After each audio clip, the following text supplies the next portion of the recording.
아니, 할머니, 여기 주차하시려면 은행 업무 보셔야 하는데요? 서울 강남 한복판 고층 빌딩이 즐비한 거리. 그 중심에 자리한 한빛은행 본점 주차장 입구.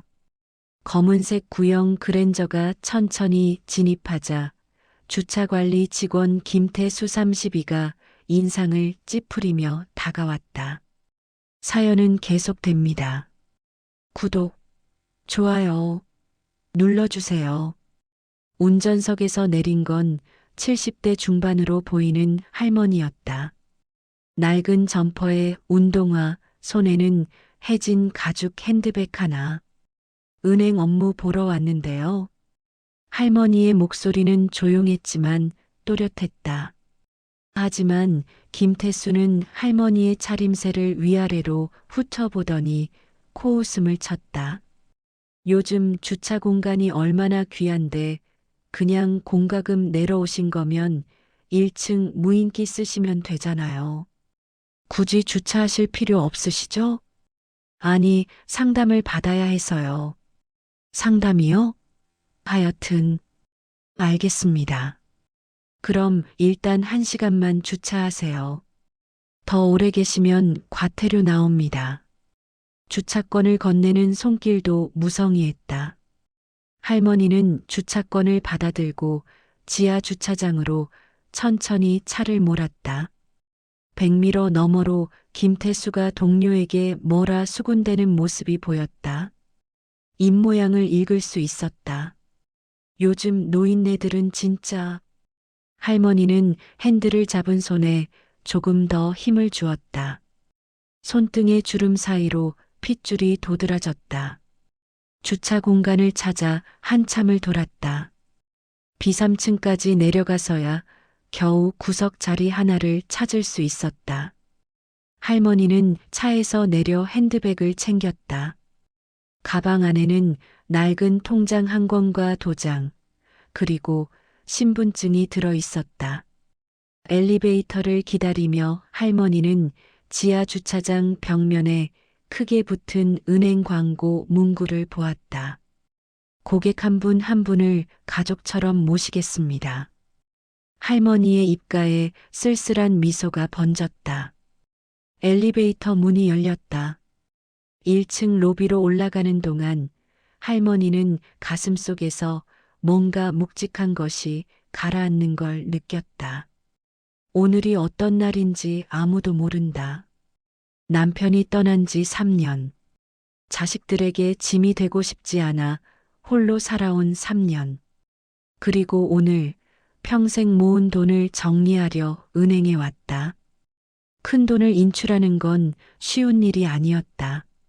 미리 전화로 예약까지 했다. 하지만 전화를 받은 직원은 할머니의 이름을 듣고도 대수롭지 않게 그냥 오시면 됩니다 라고만 했다. 엘리베이터 문이 열렸다. 화려한 대리석 바닥, 높은 천장, 그리고 바쁘게 오가는 사람들. 할머니는 숨을 한번 고르고 로비 안으로 발걸음을 옮겼다. 그때 로비 한쪽에서 정장을 차려입은 젊은 직원들이 웃으며 이야기를 나누는 소리가 들려왔다. 요즘 노인 고객들 진짜 힘들어. 스마트 뱅킹 하나 안 배우고 계속 창구 찾으시니까. 할머니는 그들을 지나쳐 번호표를 뽑는 기계 앞에 섰다. 화면에는 업무 선택이라는 문구가 떠 있었다. 할머니의 손가락이 대출 상담 버튼 위에서 잠시 머뭇거리다가 기타 상담을 눌렀다. B- 하는 소리와 함께 번호표가 나왔다. 73번. 대기자 32명. 할머니는 로비 구석 의자에 앉아 조용히 기다리기 시작했다. 가방 속 통장을 쓰다듬으며 그 통장 안에 찍힌 숫자를 아직 아무도 몰랐다. 1시간이 흘렀다. 대기 의자에 앉아 있는 할머니의 시선은 로비를 가로지르는 사람들을 따라갔다. 정장을 빼입은 중년 남성이 들어오자 직원 2명이 동시에 일어나 90도로 인사했다. VIP 고객이 분명했다. 그는 안내를 받아 2층 특별 상담실로 올라갔다. 73번 고객님, 3번 창구로 오세요. 안내 방송이 울렸다. 할머니는 천천히 일어나 3번 창구로 향했다. 창구 앞에 선 순간 직원 박은지 28의 표정이 살짝 굳어지는 게 보였다. 할머니의 차림새를 훑어본 것이다. 어떤 업무 보러 오셨어요? 반말은 아니었지만 존댓말도 아닌 어정쩡한 말투였다. 큰 금액을 인출하려고 하는데요. 미리 전화로 예약했습니다. 얼마나 인출하시려고요? 좀 큰 금액이라서요. 상담실에서 따로 얘기할 수 있을까요? 박은지는 표정 하나 변하지 않고 모니터를 들여다봤다. 고객님 성함이랑 생년월일 말씀해 주세요. 할머니가 정보를 알려주자 박은지는 몇 번 키보드를 두드렸다. 그리고는 고개를 갸웃거렸다. 예약 내역이 안 보이는데요? 언제 전화하셨다고 하셨죠? 지난주 목요일이었습니다. 지난주 목요일. 박은지는 몇 초간 화면을 보다가 한숨을 쉬었다. 아, 지점 통합번호로 전화하신 건가요? 거기는 제대로 기록이 안 남아요. 그래서 저희가 직접 방문하시라고 안내드리는 건데, 말투에 은근히 할머니를 탓하는 뉘앙스가 섞여 있었다. 죄송합니다. 그럼 지금 상담 가능할까요? 지금은 상담실이 다 차 있어요. 대출 상담 고객들이 몰려서. 박은지는 시계를 보았다. 한 2시간 정도 기다리셔야 할 것 같은데요. 아니면 다음에 다시 오시든가. 오늘 꼭 처리해야 해서요. 그럼 기다리셔야죠. 정확히 얼마를 인출하시려는 건데요? 금액 좀 말씀해 주시면 제가 미리 준비를 해놓든지 하죠. 할머니는 잠시 망설이다가 작은 목소리로 말했다. 3천억입니다. 네. 박은지의 손이 키보드 위에서 멈췄다. 3천억 원을 인출하려고요. 아. 박은지는 피식 웃음을 흘렸다. 고객님, 장난 아니시죠? 3천억이요? 네. 고객님, 여기 은행이에요. 농담하시면 안 됩니다. 3천억이면. 박은지는 주변을 둘러보며 목소리를 낮췄다. 보이스피싱 같은 거 당하신 거 아니에요? 요즘 노인분들 타겟으로 사기치는 사람들 많거든요. 보이스피싱이 아닙니다. 그럼 정신이 온전하신 거 맞으시죠? 진짜 3천억을 인출하겠다는 말씀이세요? 할머니는 가방에서 통장을 꺼내 창구 위에 올려놓았다. 낡고 색이 바랜 통장. 표지에는 한빛은행이라는 글자가 희미하게 남아 있었다. 박은지는 통장을 집어들더니 눈을 가늘게 떴다. 그리고 첫 페이지를 펼쳤다. 그 순간 박은지의 얼굴에서 혈색이 사라졌다. 통장 첫 페이지, 계좌 개설일은 1987년. 그리고 그 아래 찍힌 잔액. 3,147억 8,265만. 박은지의 손이 미세하게 떨렸다.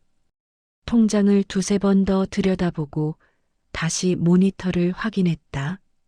모니터에도 똑같은 숫자가 찍혀 있었다. 3,147억 원. 이게. 박은지는 주변을 둘러봤다.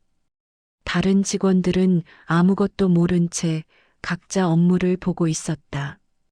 그녀는 재빨리 통장을 할머니에게 돌려주며 떨리는 목소리로 말했다. 잠깐만 기다려주세요. 제가 상담팀장님께 여쭤보고 올게요. 박은지는 자리를 박차고 일어나 뒤편으로 사라졌다. 할머니는 다시 통장을 가방 안에 넣고 조용히 앉아 있었다. 주변 사람들은 여전히 할머니를 보지 않았다. 로비 한편에서는 젊은 커플이 대출 상담을 받으며 웃고 있었다. 다른 한편에서는 학생이 통장을 만들고 있었다. 평범한 은행의 평범한 오후. 하지만 할머니가 앉아 있는 3번 창구 주변만 알 수 없는 긴장감이 감돌기 시작했다. 그리고 2분 뒤 급하게 걸어오는 발소리가 들렸다. 박은지 뒤로 정장을 빼입은 남성이 따라오고 있었다. 가슴에 단 명찰에는 영업이팀 김민수 팀장이라고 적혀 있었다. 고객님, 이쪽으로 모시겠습니다. 김민수의 목소리는 아까와 달랐다. 떨리는 손으로 할머니를 2층 VIP 상담실로 안내했다. 할머니는 천천히 일어났다. 로비를 가로지르는 그 짧은 순간 아무도 할머니를 쳐다보지 않았다. 여전히 그녀는 보이지 않는 사람이었다. 하지만 그 보이지 않는 사람이 움직이는 금액은 이 은행 지점 1년 실적과 맞먹는 숫자였다. 2층 VIP 상담실. 고급 가죽 소파, 은은한 조명, 벽면을 채운 미술품들. 이곳은 보통 고객들은 출입할 수 없는 공간이었다.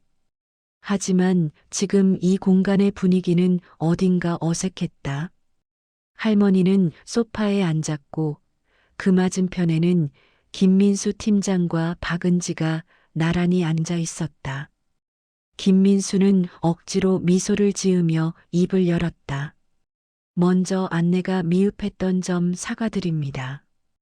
고객님께서 큰 금액을 인출하신다고 하셔서 혹시 정확히 어떤 용도로 인출하시려는 건지 여쭤봐도 될까요? 개인적인 용도입니다. 아, 네. 그러시군요. 김민수는 펜으로 메모지를 툭툭 두드렸다. 근데 고객님, 3천억이라는 금액은 정말 큰 금액이잖아요. 혹시 어디서? 제 말은 어떻게 이런 큰 돈을 모으셨는지 궁금해서요. 제 돈입니다. 아, 그건 알죠. 근데 요즘 보이스피싱이나 금융 사기가 많아서요. 혹시 누가 고객님께 큰 돈을 인출하라고 지시하거나 그런 건 아니시죠? 할머니는 가만히 김민수를 바라봤다. 제 정신이 온전하냐고 묻는 겁니까? 아, 아니, 그게 아니라. 김민수는 당황하며 손을 내저었다. 저희도 고객 보호 차원에서 확인하는 절차예요. 고객님을 의심하는 게 아니라. 그럼 확인하셨으면 인출 처리해 주시면 됩니다. 그게, 고객님, 김민수는 난처한 표정을 지었다.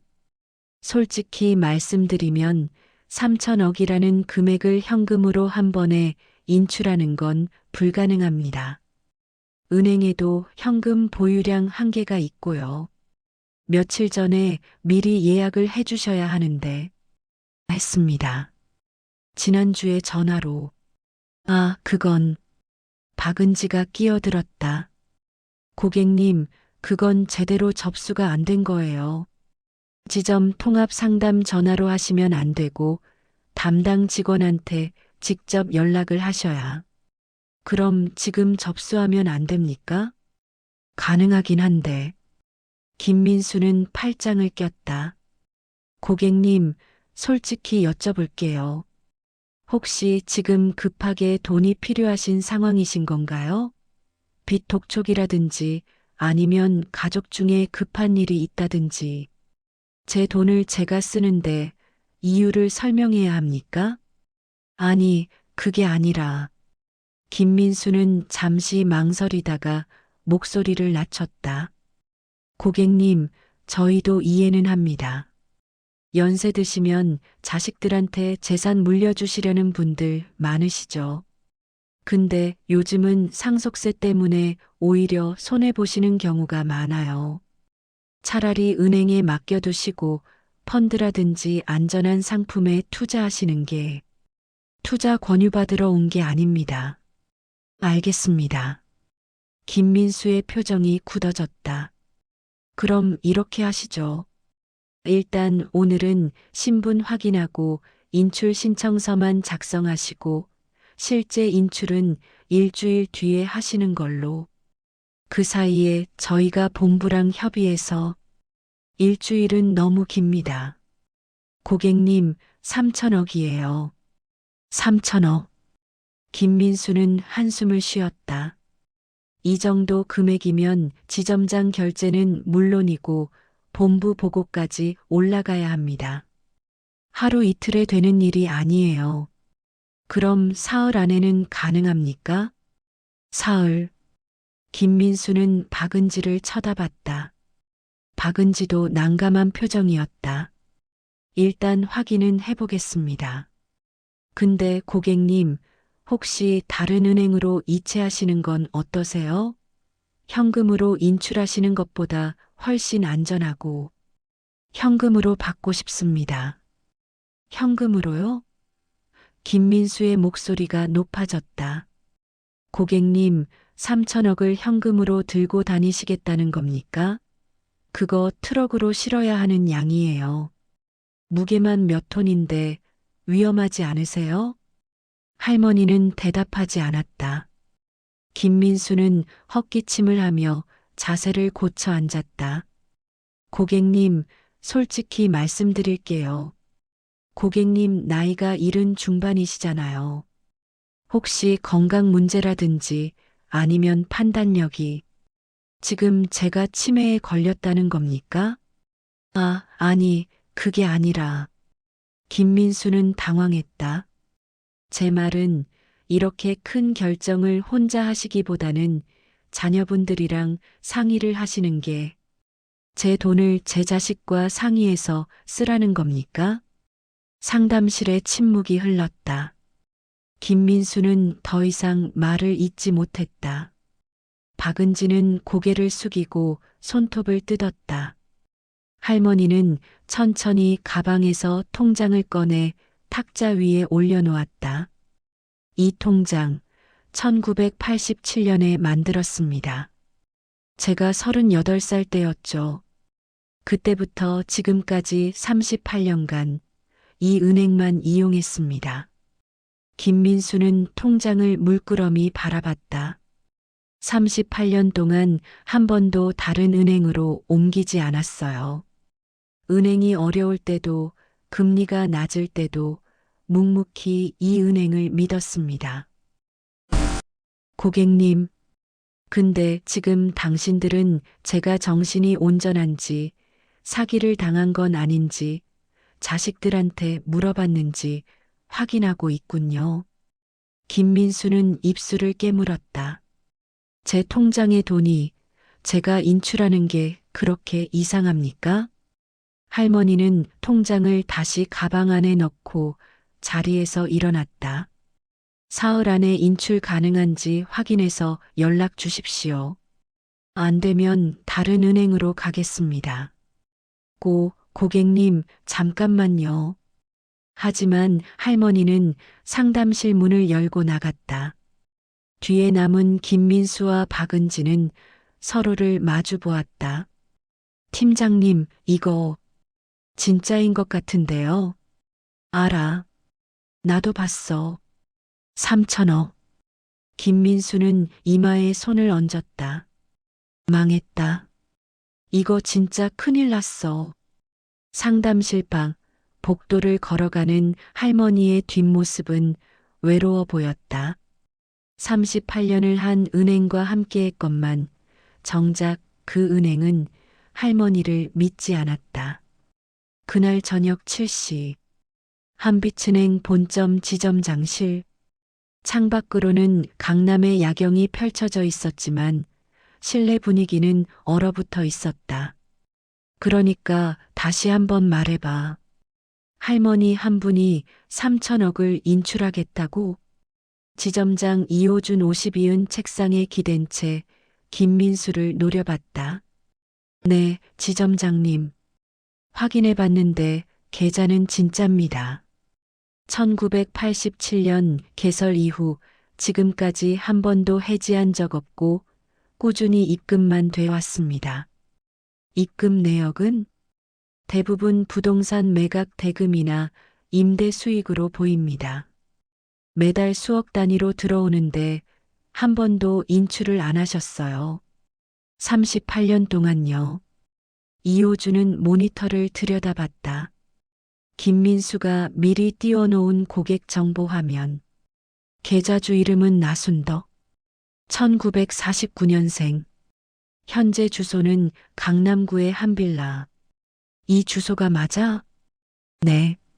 근데 이상한 게 이분 명의로 된 부동산이 서울 시내에만 120여 채예요. 모두 상가나 오피스텔, 빌딩입니다. 시가로 환산하면 얼마? 대략 4천억 정도 됩니다. 이호준의 눈빛이 변했다. 그럼 이분이 네. 강남 일대 상권에서 조용히 부동산을 매입해온 숨은 재력가입니다. 언론에 노출된 적도 없고 자녀들 명의도 아니고 본인 명의로만 보유하고 계시고요. 미쳤네. 이호준은 의자 등받이에 몸을 기댔다. 그런 VIP 고객을 1층 창구에서 이 시간이나 기다리게 했단 말이야? 죄송합니다. 외관상으로는 전혀 일반 고객처럼 보이셔서 외관을 보고 고객을 판단했다고? 이호준의 목소리가 차갑게 가라앉았다. 김 팀장, 우리가 은행원이야, 관상쟁이야? 죄송합니다. 지금 사과할 때가 아니야. 이 고객을 어떻게든 붙잡아야 해. 3천억이면 우리 지점 1년치 수신액이야. 이분이 다른 은행으로 가버리면 우리 지점 평가 최하위로 떨어진다고. 김민수는 고개를 숙였다.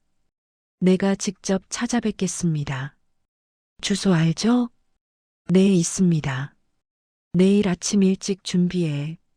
명품 선물 세트하고 프리미엄 VIP 카드 준비하고 그리고 본부 VIP 관리팀장한테도 연락해. 알겠습니다. 김민수가 나가려는 순간 이호준이 다시 불렀다. 김 팀장. 네. 이거 절대 실수하면 안 돼. 이건 잘못되면 나도 자네도 끝이야. 김민수는 침을 삼키며 고개를 끄덕였다. 그날 밤 11시 강남구 청담동 한 빌라 3층. 나순덕 할머니는 작은 방 안에 홀로 앉아 있었다. 방은 소박했다. 오래된 옷장 하나, 작은 화장대, 그리고 벽면에 걸린 남편의 영정사진. 할머니는 영정사진 앞에 놓인 물 한 잔을 갈아주고 조용히 손을 모았다. 여보, 미안해요. 약속했던 거 못 지킬 것 같아. 영정 속 남편은 온화하게 웃고 있었다. 당신이 평생 모은 돈 은행에 맡겨두고 이자로 살라고 했잖아요. 자식들 손에 들어가면 싸우기만 할 거라고. 그래서 나도 참았어요. 3년 동안 혼자 살면서도 참았어요. 할머니의 목소리가 떨렸다. 근데 오늘 은행에 갔다가 알았어요. 내가 아무리 돈이 많아도 늙고 초라해 보이면 사람들은 날 무시한다는 걸. 할머니는 창밖을 바라봤다. 강남의 밤은 여전히 화려하게 빛나고 있었다. 당신 없는 세상에서 나는 그냥 투명 인간이더라고. 할머니는 핸드백에서 은행 통장을 꺼냈다. 38년간 지켜온 통장. 이 돈, 이제 의미가 없어요. 자식들한테 줘도 안 좋을 것 같고, 그냥 다 정리하려고요. 할머니는 통장을 가슴에 안았다. 그리고 그 밤 잠들지 못했다. 창밖으로 도시의 불빛이 계속 깜빡였다. 마치 거대한 은행 간판처럼. 다음 날 오전 9시 나순덕. 할머니의 빌라 앞에 검은색 제네시스 2대가 나란히 섰다.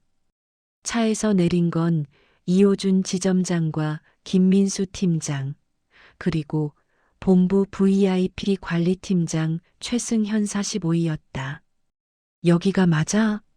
네, 지점장님. 이호준은 낡은 빌라를 올려다봤다. 겉보기엔 평범한, 아니 오히려 낙후된 건물이었다. 하지만 이 건물의 주인이 4천억대 자산가라는 사실을 아는 사람은 거의 없었다. 세 사람은 3층까지 계단을 올라갔다. 엘리베이터도 없는 오래된 빌라였다. 초인종을 눌렀다. 잠시 후 문이 열렸다. 나순덕 할머니가 평상복 차림으로 나타났다. 누구세요?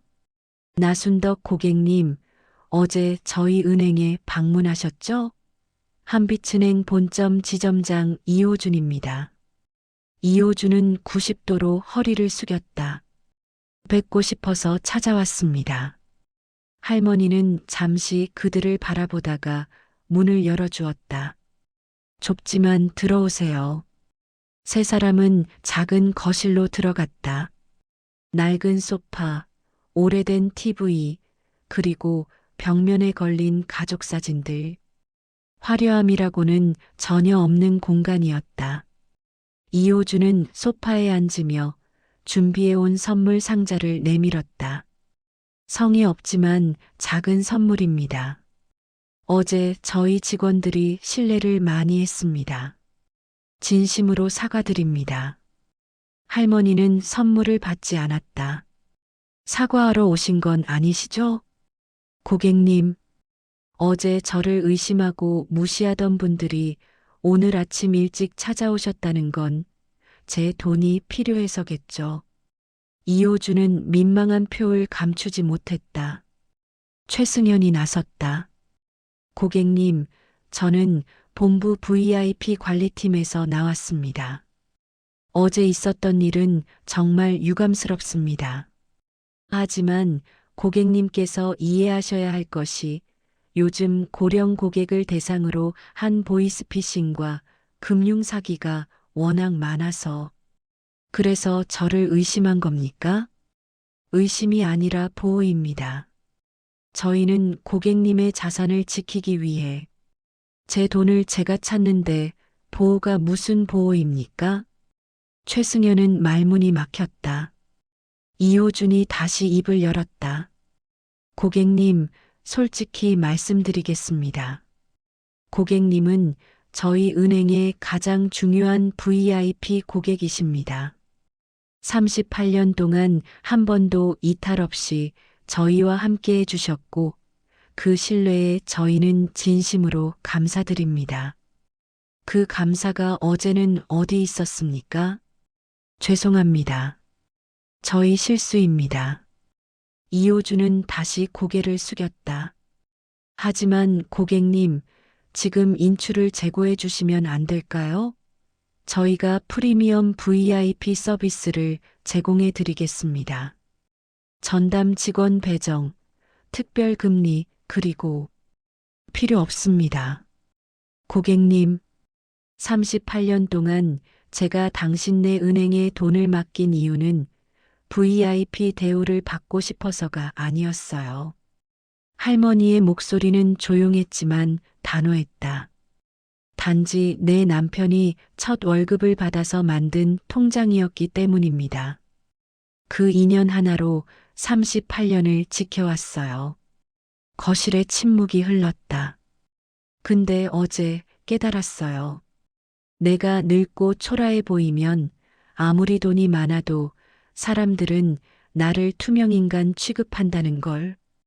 고객님, 정말 죄송합니다.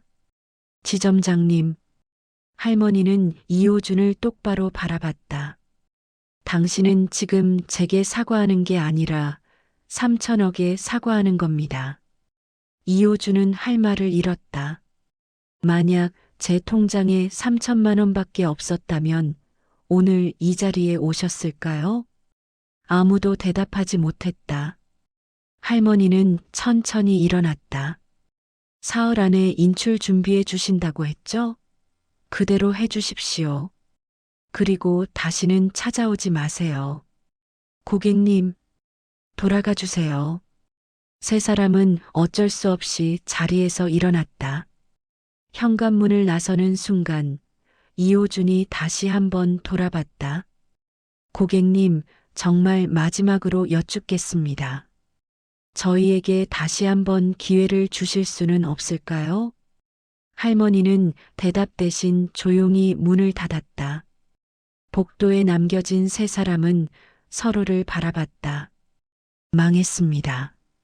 김민수가 중얼거렸다. 이호준은 한숨을 쉬며 계단을 내려갔다. 건물을 나서는 그들의 뒷모습은 초라했다. 고급 양복을 입고 고급 차를 타고 왔지만 정작 그들이 잃어버린 건 돈이 아니라 신뢰였다. 그리고 그 신뢰는 38년 만에 하루 만에 무너졌다. 사흘 후 한빛은행 본점은 술렁이고 있었다. 들었어? 3천억 고객이 다 빼간다던데? 진짜? 어느 지점이야? 우리 지점. 강남 본점. 소문은 빠르게 퍼졌다.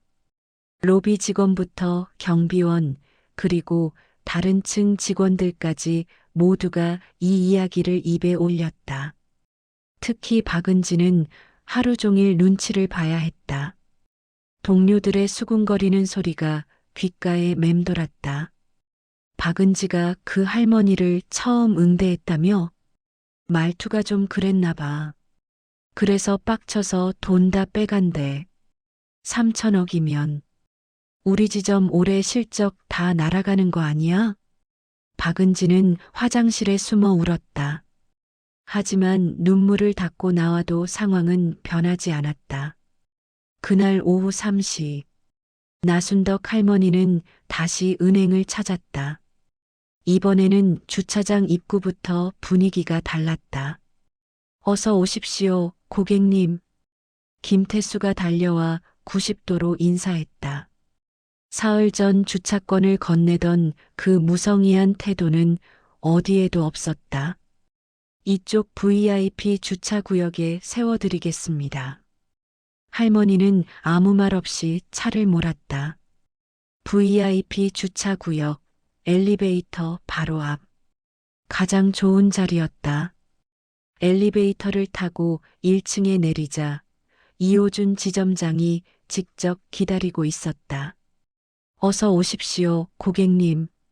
이쪽으로 모시겠습니다. VIP 상담실로 안내받는 동안 로비의 모든 직원들이 할머니를 주목했다. 사흘 전과 같은 옷차림, 같은 핸드백. 하지만 사람들의 시선은 완전히 달랐다. 상담실에는 이호준과 최승현, 그리고 본부에서 내려온 부행장까지 자리하고 있었다. 고객님, 인출 준비는 모두 완료됐습니다. 이호준이 서류 뭉치를 내밀었다. 3천억 원 전액을 오늘 인출하실 수 있습니다. 현금으로 준비했고 안전한 수송을 위해 보안 차량도 대기 중입니다. 할머니는 서류를 천천히 넘겨봤다. 한 가지만 여쭤봐도 될까요? 이호준이 조심스럽게 물었다. 혹시 저희 은행에 불만이 있으셔서 이러시는 건가요? 아니면 다른 은행에서 더 좋은 조건을 제시했다든지. 둘 다 아닙니다. 그럼 그냥 정리하고 싶어서입니다. 할머니는 펜을 들었다. 이 돈이 있어도 나는 투명 인간이더군요. 그럼 없는 게 낫죠. 고객님, 그게 무슨... 서명하면 됩니까? 네. 할머니는 서류에 하나하나 서명했다. 차분하고 정확하게. 마지막 서류에 서명을 마친 순간 부행장이 입을 열었다. 고객님, 정말 마지막으로 부탁드립니다. 저희 은행과 38년을 함께 해주셨는데 이렇게 끝나는 건 너무 아쉽습니다. 다시 한번 기회를. 됐습니다. 할머니는 서류를 그에게 건넸다. 이제 거래는 끝났습니다. 부행장은 서류를 받아들고 깊은 한숨을 쉬었다. 30분 후, 지하 주차장, 보안 차량 뒤로 할머니의 구형 그랜저가 서 있었다. 직원들이 현금 상자를 옮기는 모습을 바라보며 할머니는 생각했다. 이 돈이 내 인생에 무슨 의미가 있었을까? 남편과 함께 모은 돈, 밤낮으로 일하며 한 푼, 두 푼 모은 돈, 자식들에게 물려주려 했지만 결국 그들은 돈만 기다릴 뿐 할머니 자신을 보지 않았다. 그리고 은행도 마찬가지였다. 38년의 세월이 무색하게 그들이 본 건 할머니가 아니라 3천억이라는 숫자였다. 고객님 모두 싫었습니다. 이호준이 다가와 말했다. 그의 얼굴에는 안타까움이 역력했다. 고객님, 정말 다시 생각해 주실 수 없나요? 할머니는 고개를 저었다. 차에 시동을 걸었다. 백미러로 이호준과 직원들이 고개 숙여 인사하는 모습이 보였다. 그리고 천천히 차를 몰아 주차장을 빠져나갔다. 주차장 출구에서 김태수가 또 90도로 인사했다. 안녕히 가십시오. 할머니는 그를 보지 않았다. 차는 강남 거리로 나왔다. 화려한 빌딩들, 바쁘게 오가는 사람들. 할머니는 혼자 중얼거렸다. 여보, 이제 당신 곁으로 갈게요. 그 순간 휴대전화가 울렸다. 딸에게서 온 전화였다. 엄마, 은행 갔다 왔어? 돈 찾았어? 할머니는 전화를 끊었다. 그리고 차는 계속 달렸다. 어디로 가는지도 모른 채. 다만 한 가지는 확실했다. 이제 그 은행에는 돌아가지 않을 것이라는 것. 2주 후, 한빛은행 본점 회의실에는 무거운 공기가 감돌고 있었다. 강남 본점 수신액 전월 대비 82% 감소. 이호준 지점장, 이게 무슨 상황입니까? 본부장의 질책이 이어졌다. 이호준은 고개를 숙인 채 대답했다. 죄송합니다. 나순덕 고객 이탈 건으로 인해 한 고객 때문에 지점 전체가 이 꼴이 됐단 말입니까? 소문이 퍼졌어요. 우리 은행이 고객을 외모로 차별한다고. 지금 SNS에서 난리입니다. 실제로 온라인에서는 한빛은행 불매운동까지 벌어지고 있었다. 누군가 익명으로 올린 글이 급속도로 퍼진 것이다. 70대 할머니를 주차장에서부터 무시하고 로비에서 2시간 동안 방치하고 VIP 상담실에서는 치매 환자 취급했다는데 사실입니까? 이호준은 대답할 수 없었다. 그날 저녁, 나순덕 할머니는 작은 식당에 앉아 있었다. 동네 골목 깊숙한 곳, 허름한 백반집. 할머니는 이곳에서 30년 넘게 밥을 먹어왔다. 순덕이 어머니, 오늘은 좀 어때요? 식당 주인 아주머니가 물었다. 할머니는 고개를 끄덕였다. 괜찮아요. 요즘 힘든 일 있으시죠? 얼굴이 많이 어두워 보여서. 나이 들면 다 그런 거죠, 뭐. 식사를 마치고 계산을 하려는데 주인 아주머니가 손을 내저었다. 아니에요. 오늘은 제가 살게요. 어머니가 우리 가게 30년 넘게 다녀주셨잖아요. 한 끼쯤이야. 할머니는 잠시 그녀를 바라봤다. 그리고 조용히 미소 지었다. 고마워요. 에이, 뭐려. 어머니 덕분에 우리 가게가 이만큼 한 거죠. 식당을 나서며 할머니는 생각했다. 38년을 함께한 은행은 나를 숫자로 봤지만 30년을 함께한 이 식당은 나를 사람으로 보는구나. 다음 날 아침, 할머니는 변호사 사무실을 찾았다. 유언장을 작성하고 싶습니다. 네, 고객님. 재산을 어떻게 분배하실 계획이신가요? 할머니는 준비해온 메모를 건넸다. 변호사는 메모를 읽더니 놀란 표정을 지었다. 고객님, 이게 정말이십니까? 네. 가족분들께는 한 푼도 남기지 않으시겠다는 건가요? 제 자식들은 저를 현금 인출기로 봤어요. 명절에 찾아와도 전화해도 항상 돈 얘기부터였죠. 하지만 그 돈은 제가 평생 일하며 모은 겁니다. 제 뜻대로 쓸 권리가 있죠. 변호사는 고개를 끄덕였다. 유언장 내용은 이러했다. 전 재산의 60%는 독거노인 복지재단에 기부, 20%는 청년 창업 지원 기금으로, 10%는 30년간 다닌 그 골목 식당 주인에게, 나머지 10%는 평생 신뢰했던 가정부에게, 자식들 몫은 없었다. 이 유언장대로 집행하시면 상당한 법적 분쟁이 예상됩니다. 상관없어요. 제가 죽고 나서의 일이니까요. 알겠습니다. 그럼 서명해 주십시오. 할머니는 차분히 서명했다. 3개월 후 나순덕. 할머니는 조용히 세상을 떠났다. 장례식장에는 예상외로 많은 사람들이 찾아왔다. 동네 이웃들, 식당 주인, 가정부, 그리고 할머니가 도왔던 수많은 사람들.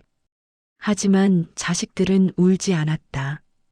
그들은 변호사에게서 유언장을 전달받고 충격에 빠졌다.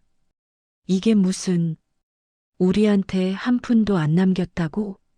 소송하자. 이건 정상적인 판단이 아니야. 침해였던 거라고 주장하면. 하지만 변호사는 고개를 저었다. 고인께서는 생전의 정신감정까지 받으셨습니다. 완벽하게 정상이셨죠. 그리고 이 유언장은 법적으로 하자가 전혀 없습니다. 자식들은 할 말을 잃었다. 장례식이 끝난 후 유언 집행이 시작됐다. 6개월 후 한빛은행 본점 로비. 새로 부임한 이철민 지점장은 직원들을 모아놓고 말했다. 여러분, 나순덕 고객 사건 기억하시죠? 직원들은 고개를 끄덕였다.